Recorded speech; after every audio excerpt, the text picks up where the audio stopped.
The ballroom went quiet in a way that rooms only go quiet when something has broken. I was standing near the dessert table with a glass of champagne I hadn't touched, watching my stepfather laugh too loudly at his own joke, when a man in dress blues crossed the entire length of the room and stopped less than a foot from him. He didn't raise his voice. He didn't have to.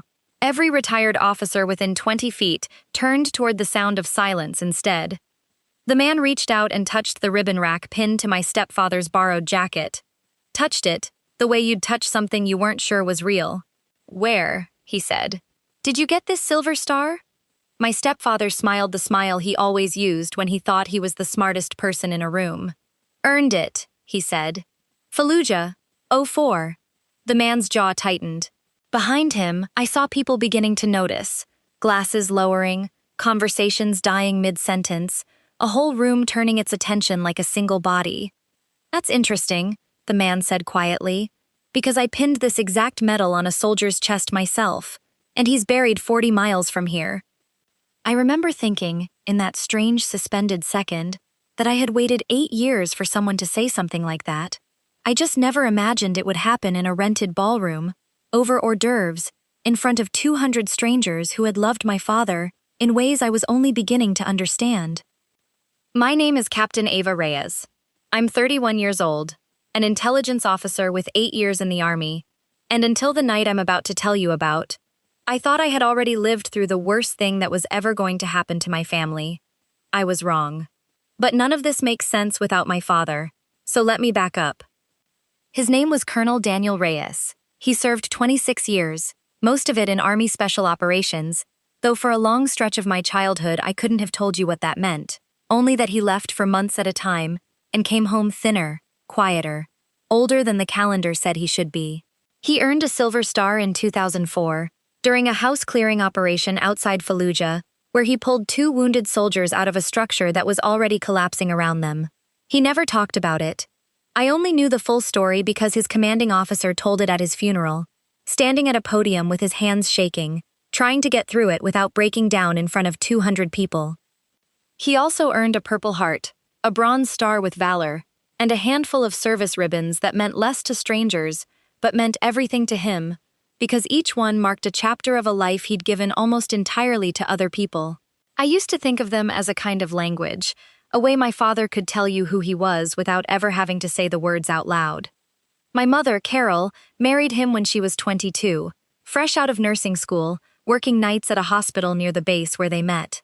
I was born 2 years later, an only child, and for most of my life it was the 3 of us, orbiting his deployments like a household built around a heartbeat that came and went on its own schedule.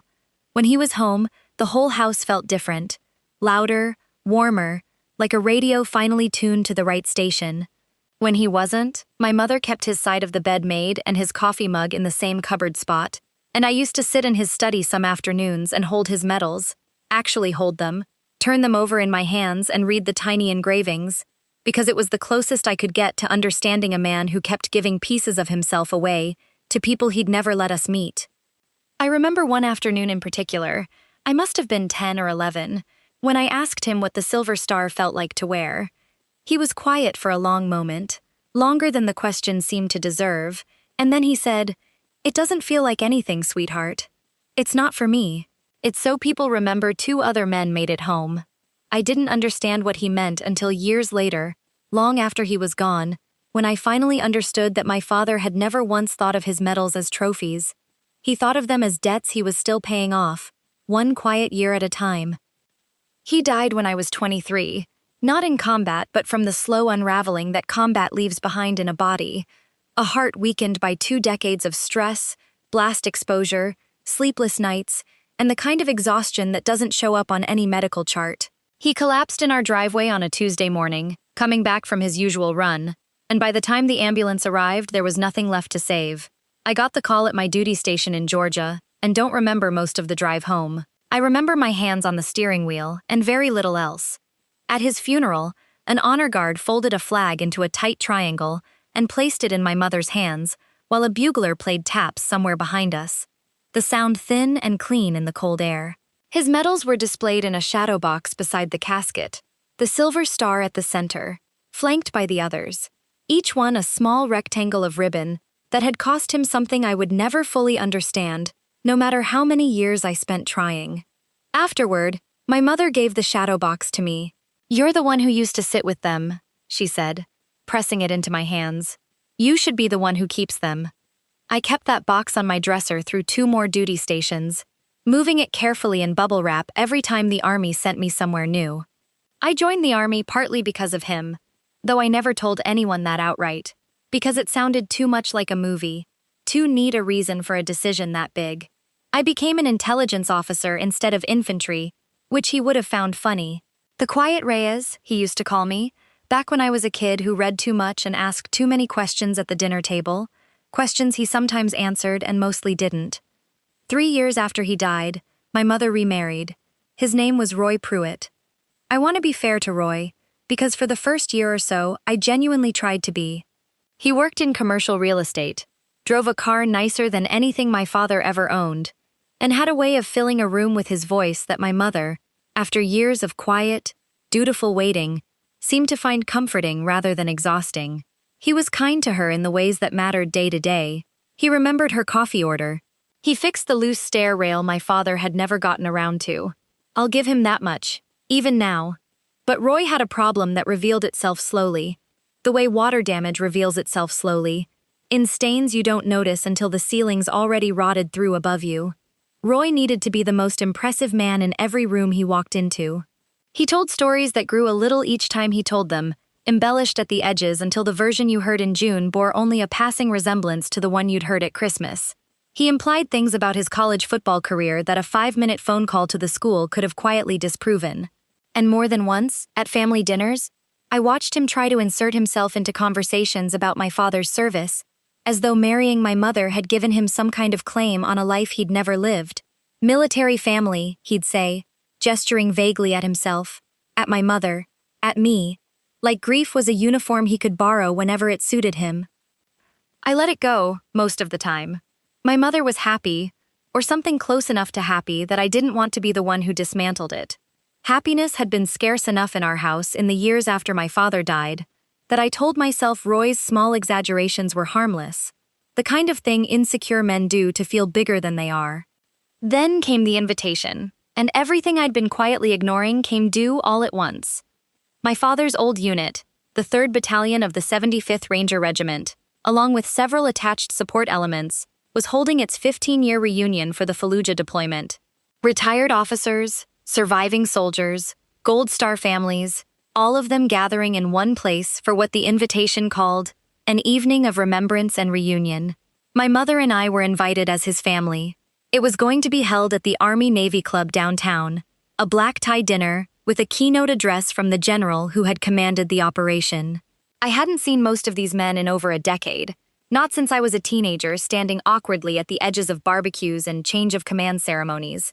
I was nervous, and grieving in that strange, delayed way grief sometimes works, and strangely excited, all 3 feelings tangled together in a way I couldn't quite separate. Roy asked to come. My mother said yes before I could think of a graceful way to say no, and looking back now, I think some part of me already knew, standing in the kitchen when she told me, that this reunion was going to end up being about something other than remembrance. The reunion was set for a Saturday evening in late September, held in a hotel ballroom downtown that had been dressed in army colors, black tablecloths with gold accents, a banner stretched across the stage reading 3RD Battalion, 15 years. I arrived just after 6 in my dress uniform, my father's medals pinned exactly the way they'd been pinned on him, because the organizers had written in the invitation that family members were welcome to wear a fallen soldier's decorations if they wished to honor them that way. It felt right when I pinned them on in the hotel bathroom mirror. It felt like bringing him with me into a room he should have been standing in himself.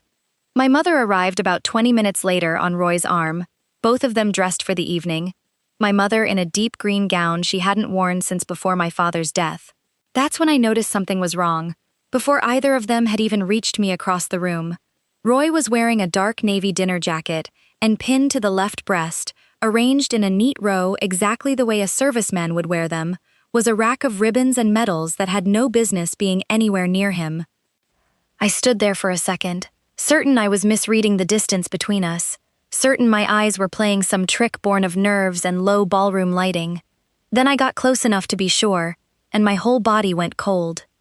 They were my father's medals, not replicas, not similar decorations bought online for costume purposes. His actual silver star, his bronze star with Valor device, his purple heart, the same 3 pieces that had sat in the shadow box on my dresser for 8 years, now stripped from their velvet backing and pinned to a stranger's jacket like party favors picked up on the way out the door. "Roy," I said, keeping my voice level in the way my training had taught me to keep it level under pressure. "Why are you wearing my father's medals?"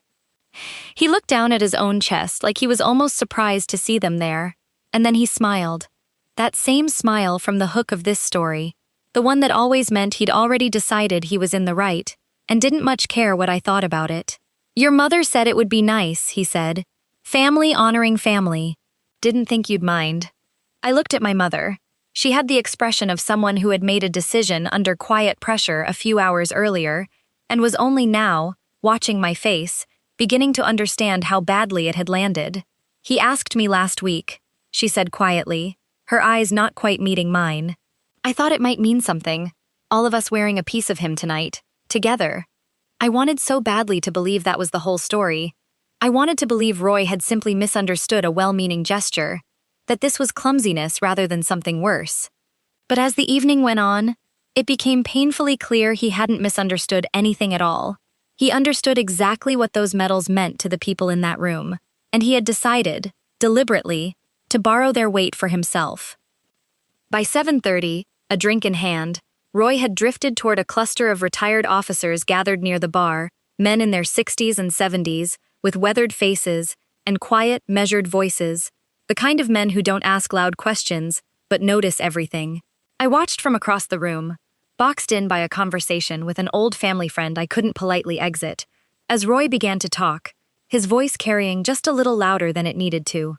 "Fallujah 04, I heard him say. "Pulled 2 men out of a collapsing building. Command wanted to give me the Medal of Honor. Honestly, but you know how the paperwork gets buried in that process." One of the officers, a lean man in his 60s holding a bourbon, tilted his head with the kind of polite skepticism that comes from 30 years of hearing exactly this type of story. "Which unit were you attached to?" Roy didn't miss a beat. "Support element. Long story, complicated command structure." I crossed the room as fast as I could without breaking into a flat-out run, my heart hammering in a way it hadn't since a live-fire training exercise had gone sideways 2 years earlier. "Roy," I said quietly, once I'd reached him, "we need to talk. Now." "In a minute, Ava. I'm right in the middle of now." Something in my voice must have finally registered, because he excused himself with a short laugh, the kind of laugh men like Roy use to signal that whatever's happening next isn't anything serious, and followed me toward a quieter corner near the coat check, away from the main crowd. "You cannot tell people you earned these," I said, my voice shaking despite everything I was doing to keep it steady.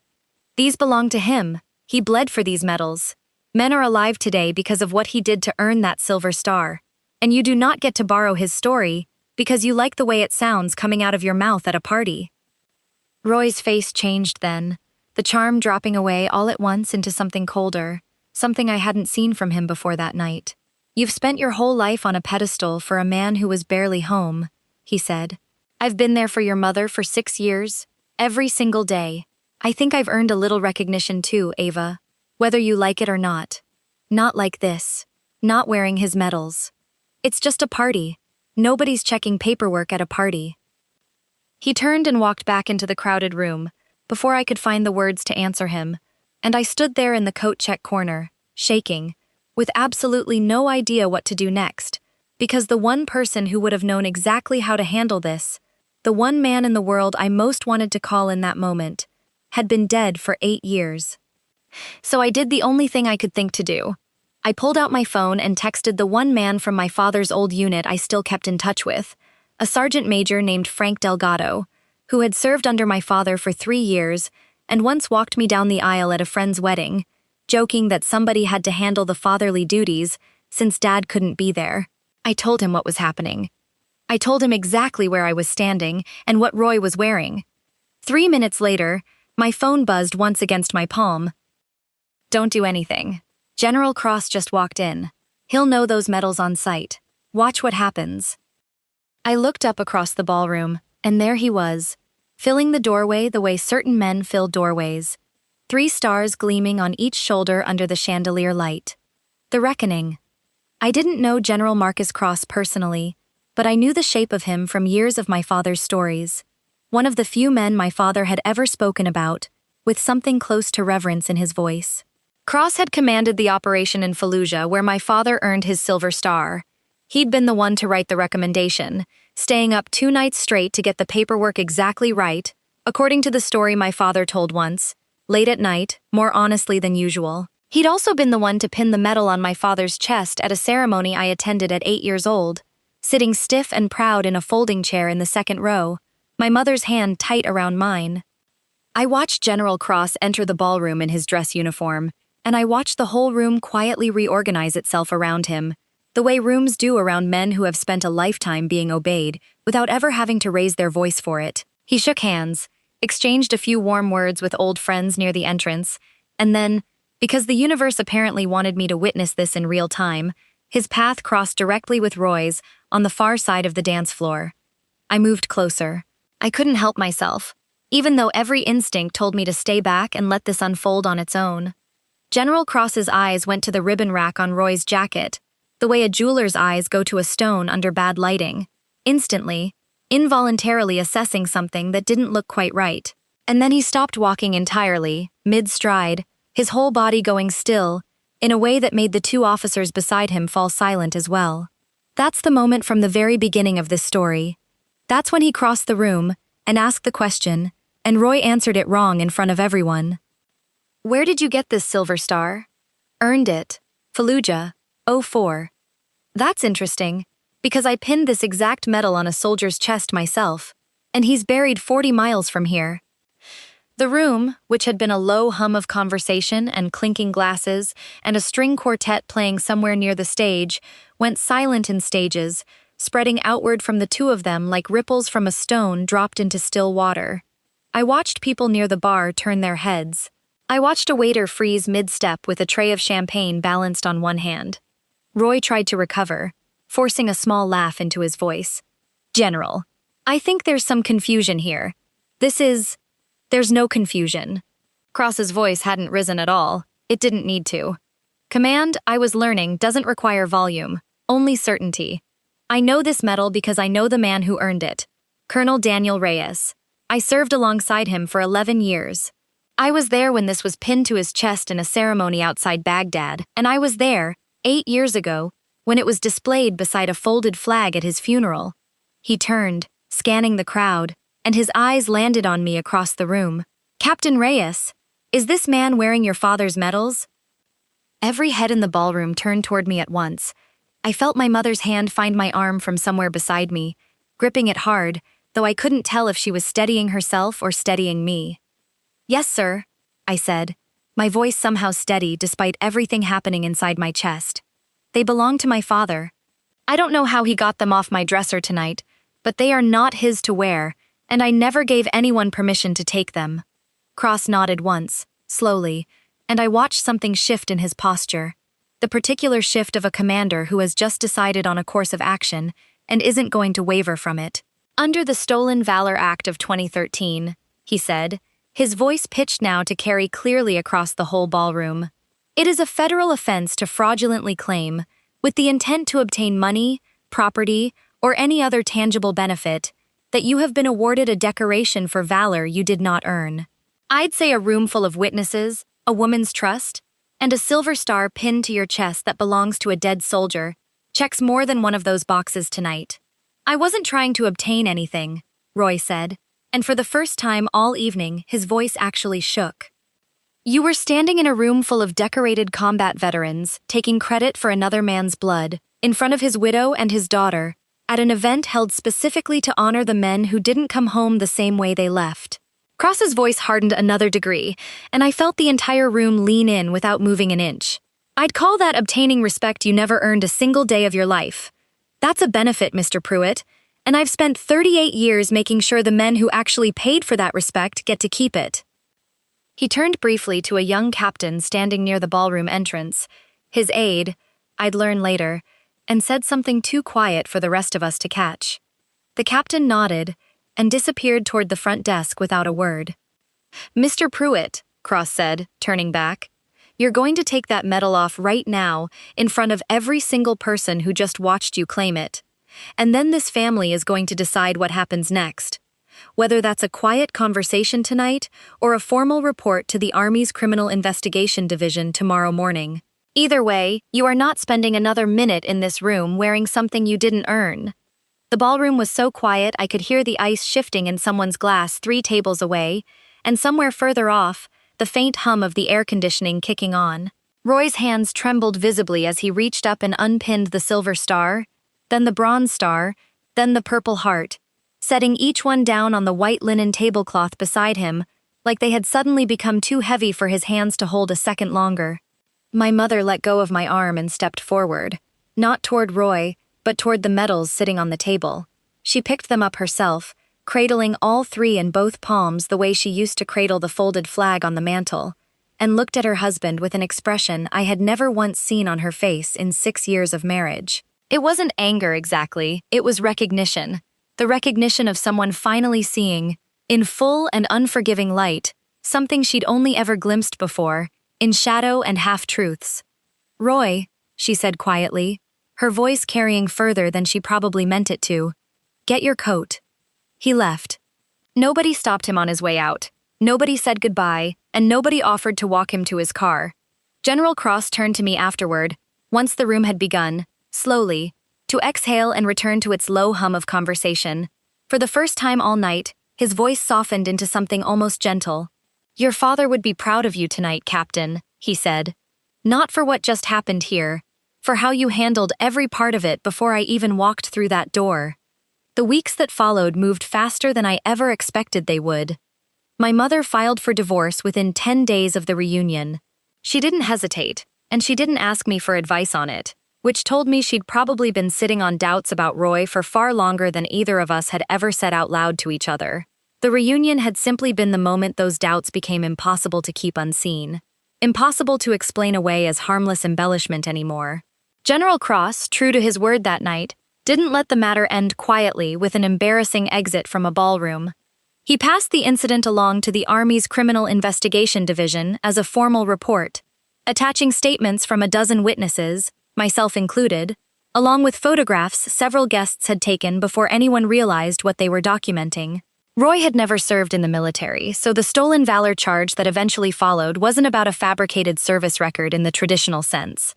It was about fraudulently wearing decorations he hadn't earned, in a public setting, with the clear intent of gaining social and professional advantage from other people's belief in him. 2 of the men standing near that bar that night, it turned out, sat on the board of the commercial real estate firm where Roy worked. Word travels fast in rooms full of veterans, faster than Roy ever seemed to understand.